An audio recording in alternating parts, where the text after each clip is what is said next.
Good afternoon, man. We appreciate you guys for being here with us. This is the Good Things Jackson Show. I am your host, Brad Kamikaze Franklin. Hope you guys are enjoying your Sunday afternoon. All right, we got some really great guests that are going to be joining us on this Sunday, and I'm going to get right into it in 1 second. But of course, you know, Juneteenth weekend is coming up. Juneteenth weekend is about to go down. June the 17th, of course. You guys all need to be out on Farish Street. Juneteenth on Farish is going to be happening. It begins at 5 p.m. and it ends at 10 p.m. on the historic Farish Street. Of course, the parade starts at 5, and immediately after that, you have the festival. Make sure that you guys come down. Vendor slots are all locked up. They're closed up. Can't take any more vendors or tailgaters, so if you did not get in before the deadline on Friday, you're going to miss it, which means you got to try to check us out on next year.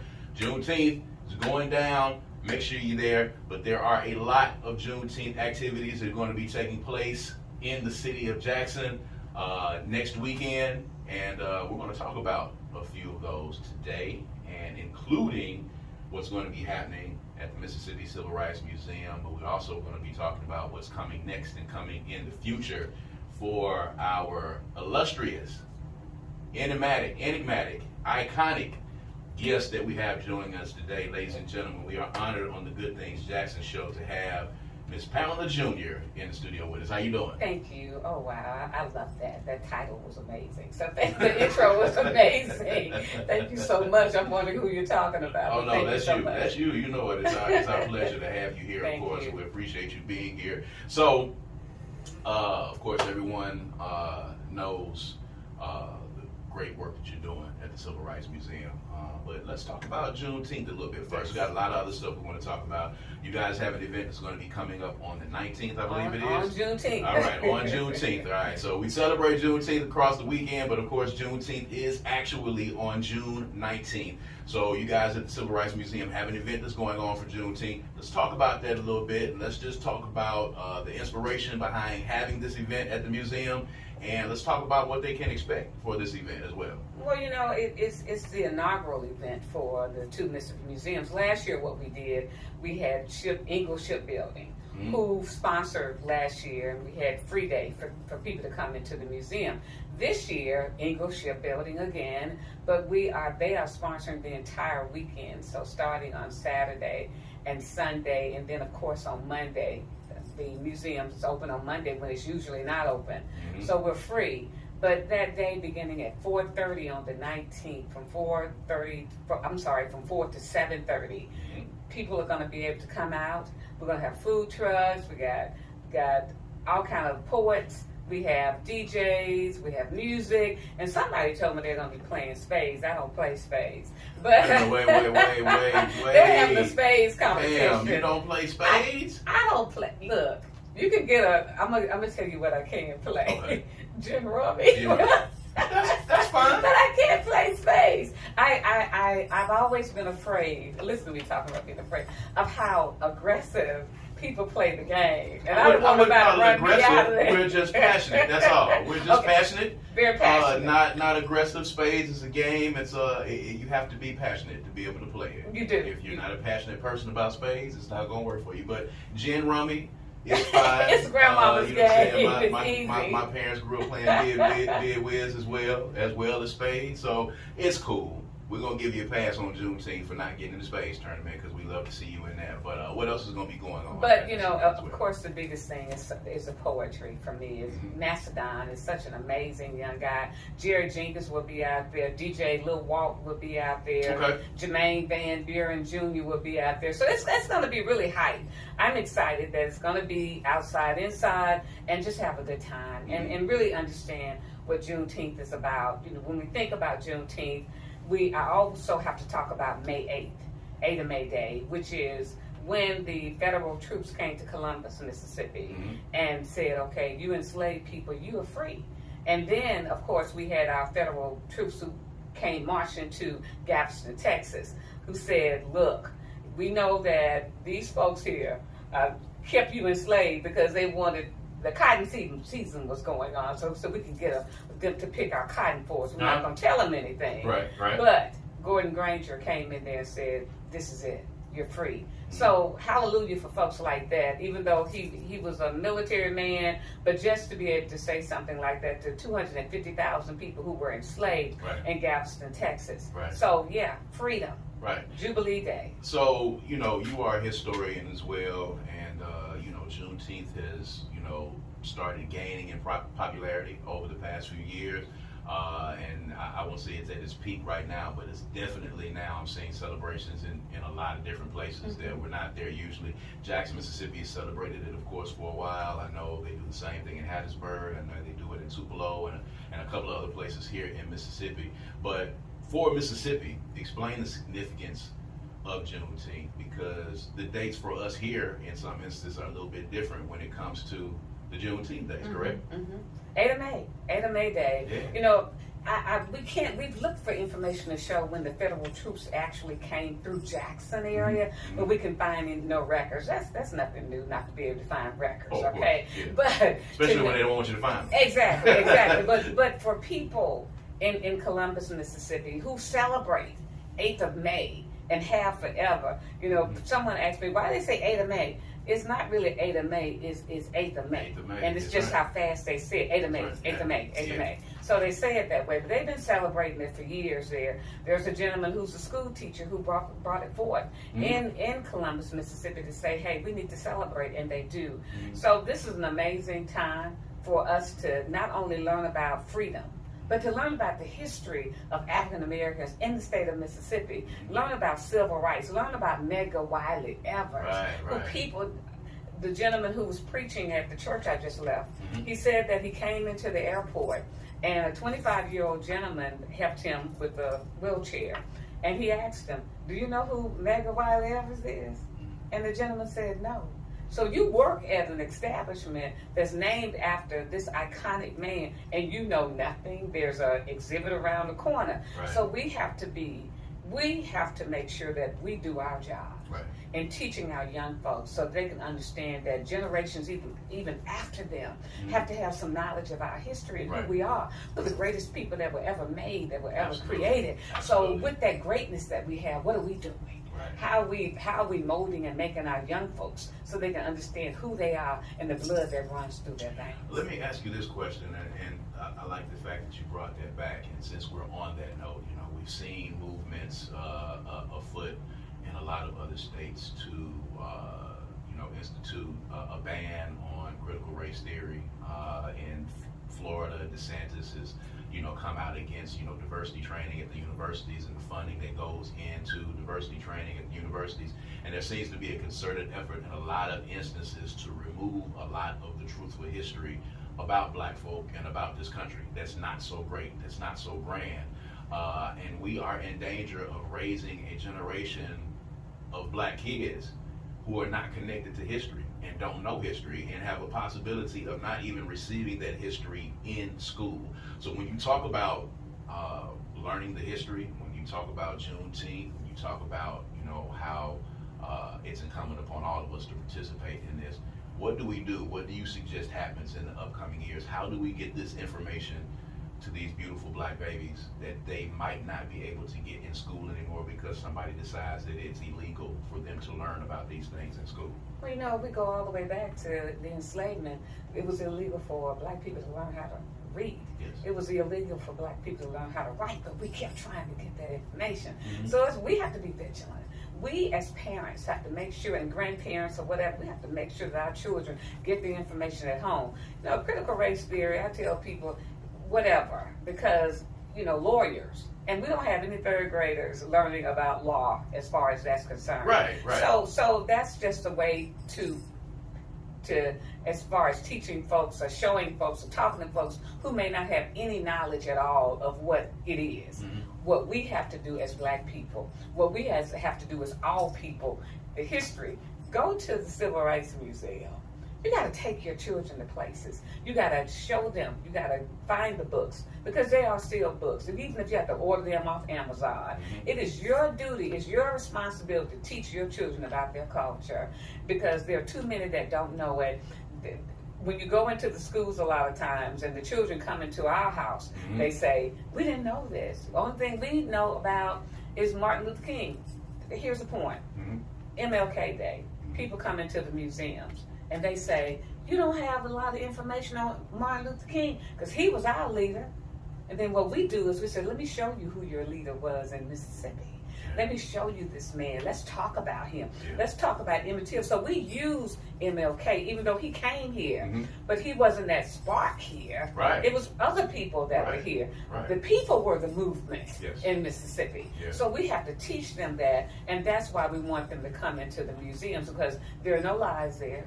The truth is there. Absolutely. It's very honest. Absolutely. I wouldn't be there if it wasn't. Absolutely. And so that's what we want people to come in and get the truth. If you can't find it anywhere else, find it at the museum. 222 North Street. There you go. So you were involved heavily and attended the events this weekend. Merle Evers was in town, and there were a lot of galas, a lot of events, a lot of speaking engagements, and I know that you were, there at a lot of those. Just talk for a minute, because you talked about the person who was on the ground here in Jackson, Mississippi. That person for us was not MLK. That person was Mayor Wiley Evers. Growing up in a neighborhood on a street with a house that you can drive by. My grandmother's house on Cromwell Street was like, right around the corner, and right there on Ridgeway as well. So I had people there. So as a kid, I would drive by that house and I would see that house, and it was just a regular occurrence. It wasn't something that I even understood at the time until I learned and I started reading. But how important is it for us to continue to honor Merle and to honor the history of Mayor Wiley Evers, and just talk about the energy that existed at all of these gatherings over the past weekend that you were at? 1925, July 2nd, Decatur, Mississippi, a gentleman like Mayor Wiley Evers was born. See, everybody has a path, everybody has a destiny. And this man was created. He was molded and made to be that savior, to help us in the state of Mississippi. He knew he wouldn't make it. He already knew that. He told his wife, he told his children, I probably won't make it with you guys. And here's the thing, a couple of days before he died, he said that I will die in order to keep my children and my wife, the people that I love, alive. And not only them, but people in the state of Mississippi who were downtrodden, who were poor. This man, he strategized, he mobilized, he energized, he empowered people to go forth to bring about change for themselves. He, knowing that he may not make it with us, but somebody like me to be standing and being the director, West Jackson, off Lynch Street, the largest museums in the state of Mississippi. That's me, who took the flag in her hand. Everything that he did was for somebody like me, somebody like you to be in the position that you are. This amazing man.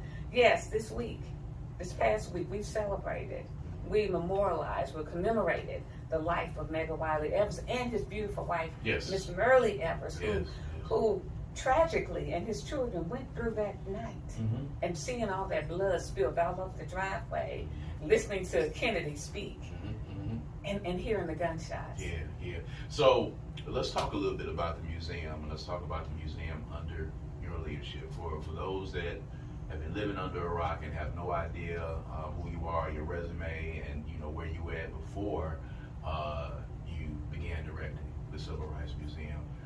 Talk a little bit about your time at Smith Robertson and what it meant for you to start directing at the museum, and just talk about what you've seen happen at the museum and what you're the proudest of in your time at the museum. 17 years I worked at Smith Robertson Museum and Cultural Center, and I brought in there the retrospective gallery of Mayor Wiley Evers. What we did was we decided, decision was made that, people come into Smith Robertson, let's have a vision here for Smith Robertson. So we wanted to talk about the school, the first school for African Americans in the city of Jackson, Mississippi.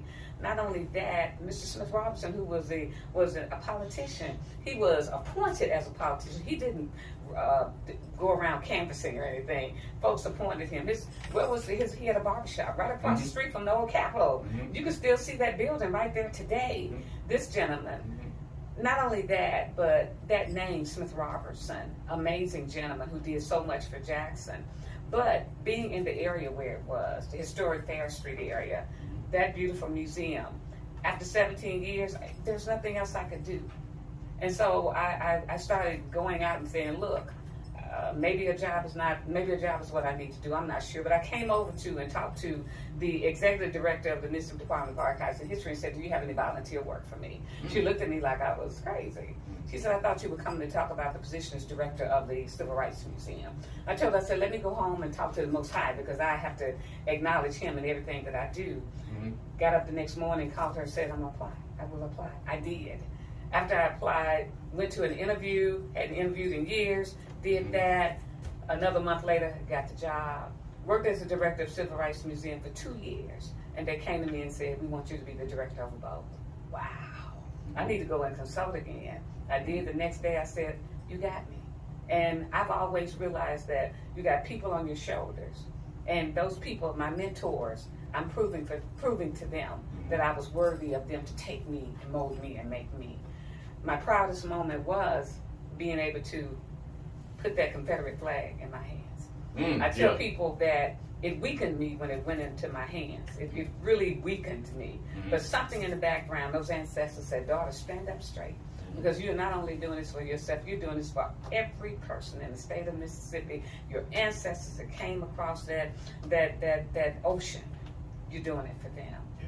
I have enjoyed every moment that God has put out for me to do, and I'm an obedient servant.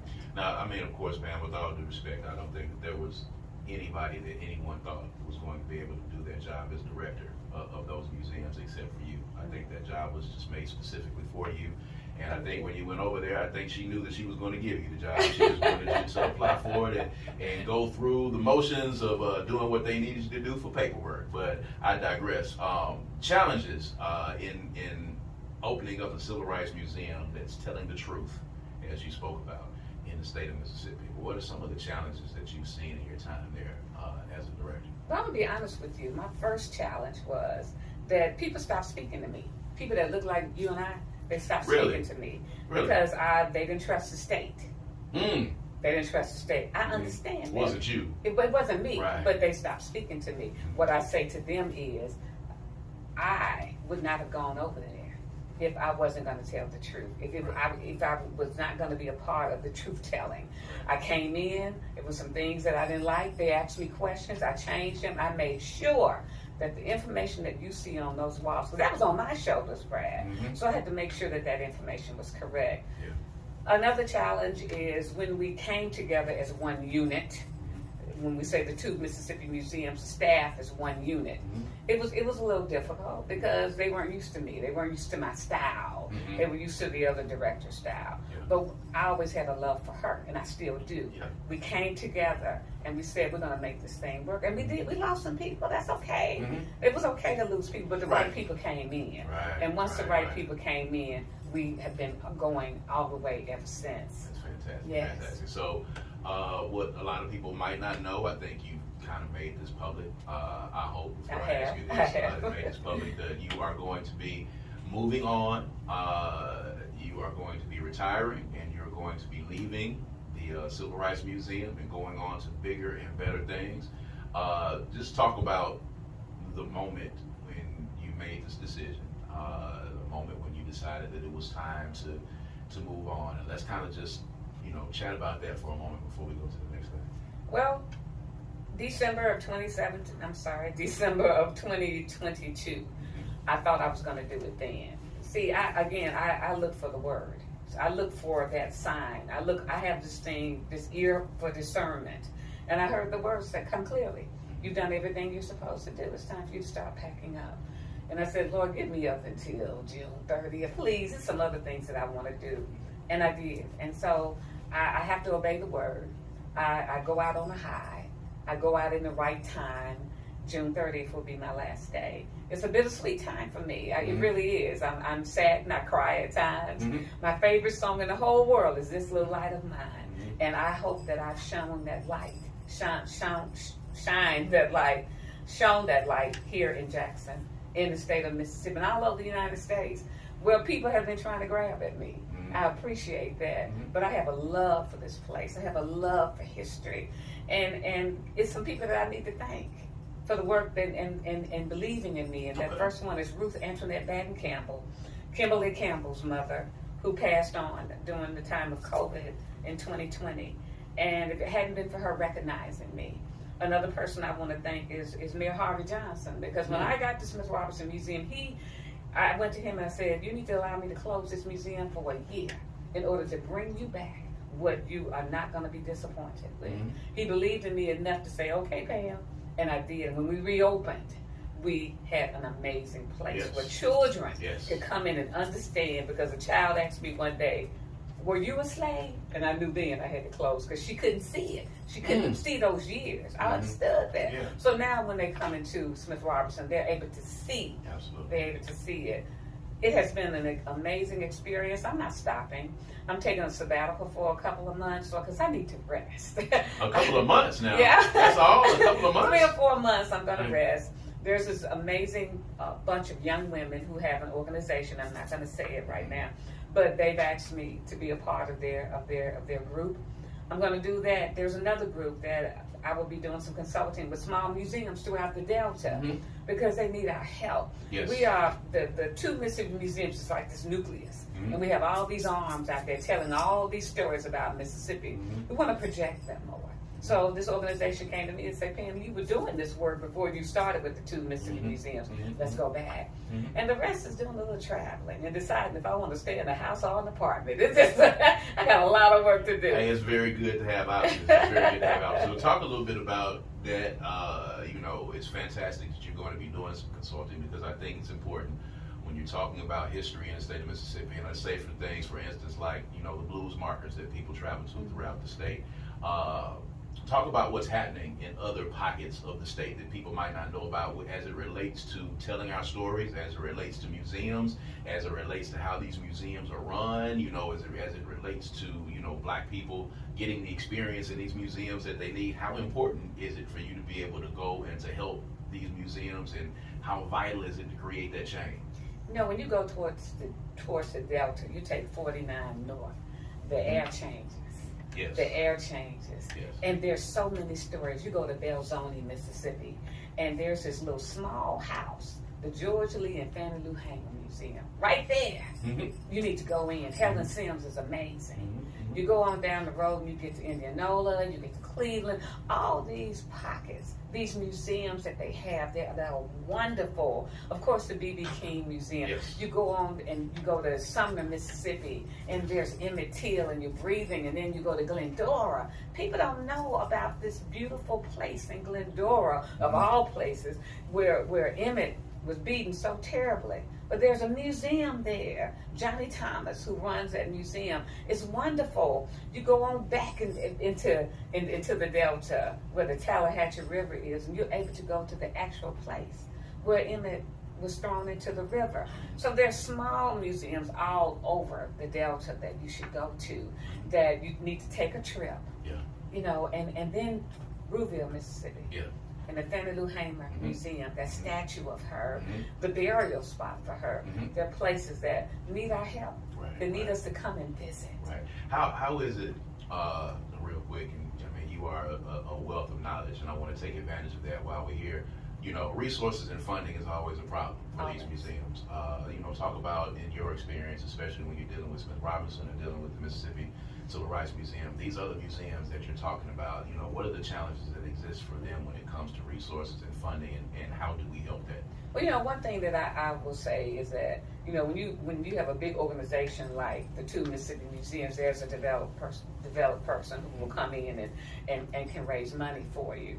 But what we have to do as Black folks, and I'm speaking directly to folks that look like you and I, what we have to do as Black people, we have to help to uplift our own history. So these little small pockets of museums throughout the Delta, throughout the Hill area, Hattiesburg, and places like that, it's up to us.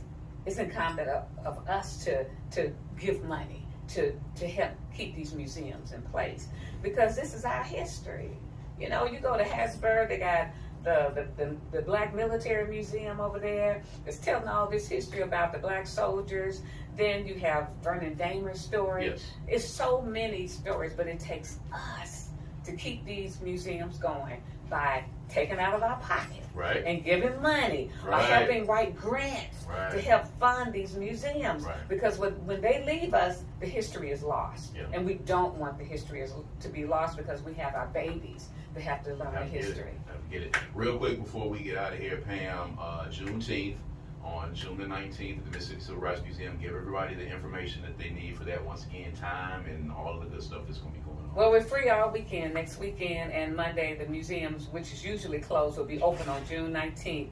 We're going to have food trucks, we're going to have music. Get there about 4 o'clock. We're going to be partying up to 7:30 and giving history lessons about Juneteenth, about Ada May Day, May 8th, about all this liberation, freedom, Jubilee Day for our many people. Right. Ladies and gentlemen, Miss Pam Junior of the Mississippi Civil Rights Museum, and soon to be a new retiree. We're going to be traveling the world out there, man, seeing what else is out there for her. We really appreciate you being here. Thank you so much. Thank you so much. We're going to take a quick break. When we come back, we have District 72 House of Representatives candidate Sanaris Green is going to be joining us, and we're going to be talking about his campaign. All right, y'all stick with us. This is the Good Things Jackson Show. We'll be right back. Thank you.